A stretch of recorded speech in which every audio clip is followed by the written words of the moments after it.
Mano, ¿se no ha puesto a pensar cómo era el sujeto en la Edad Media?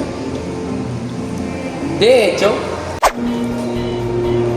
bueno, en la Edad Media como tal no existía el concepto de sujeto, sino como el concepto de estamento, que en pocas palabras, para resumir, el individuo no era reconocido como, digamos, una persona única, sino era reconocida por, digamos, la casta social a la que pertenecía. Por ejemplo, yo no era Manolo, tal mi apellido, sino era Manolo el rey, Manolo el campesino, el esclavo, etcétera, dependiendo a qué grupo social yo pertenecía.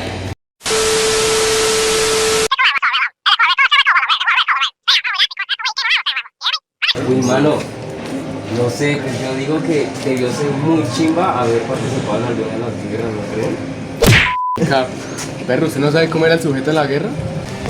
Durante la Segunda Guerra Mundial el sujeto fue totalmente despojado de su autonomía y pasa a ser convertido en un instrumento del Estado, siendo sometido a la violencia de las guerras sin precedentes, y esto a su vez intensificó el concepto de la biopolítica.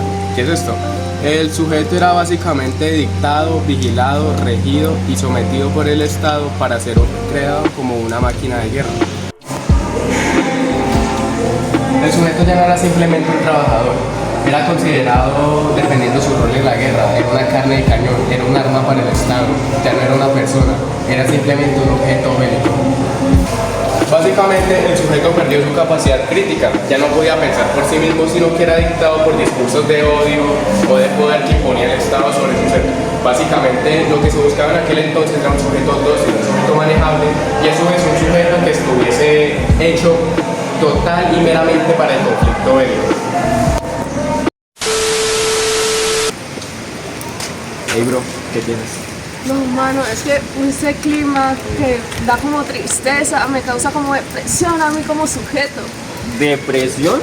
Eso no es una depresión. ¿Quieres saber lo que es la verdadera depresión? ¿Qué es? Aquí la tengo.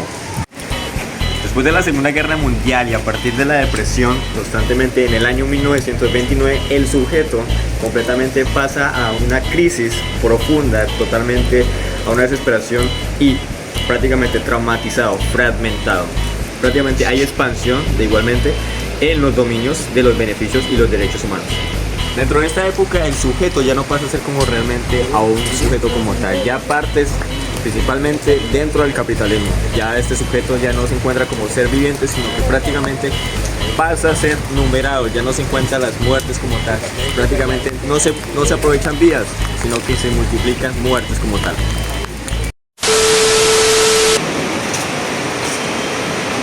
¿Qué tal, mano? No, parce. Sinceramente estoy muy mamado del trabajo. Es como que todo antes era más fácil, mejor, 100%. Hablar. ¿Usted sabe cómo era el sujeto en la revolución industrial? Primero tenemos que recordar el surgimiento del capitalismo, que se dio en el siglo XVIII-XIX, quien dio un cambio drástico a lo que era el sujeto, siendo así una fuerza maquinaria, un ser supuestamente más libre, pero que estaba ligado emocional y socialmente.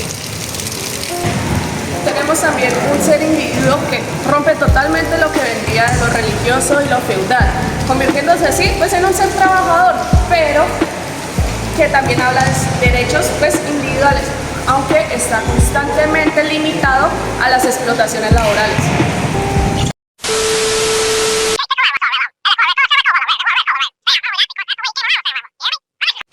Mano, esos son los chinos de genio y pegado a esa ayudar. ¿Ese es el sujeto que tenemos ahora? Lamentablemente sí. En la actualidad, el sujeto vive en una sociedad globalizada, tecnológica y posmoderna.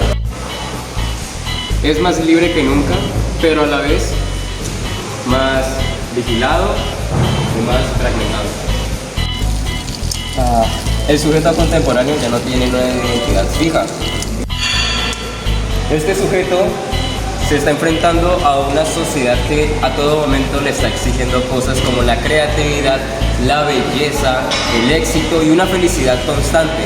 Esto pues a la larga y al final de cuentas le traería niveles altos de ansiedad y estrés.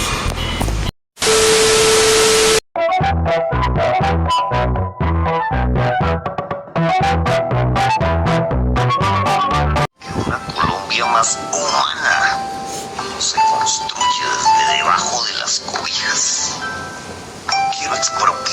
esas almohadas.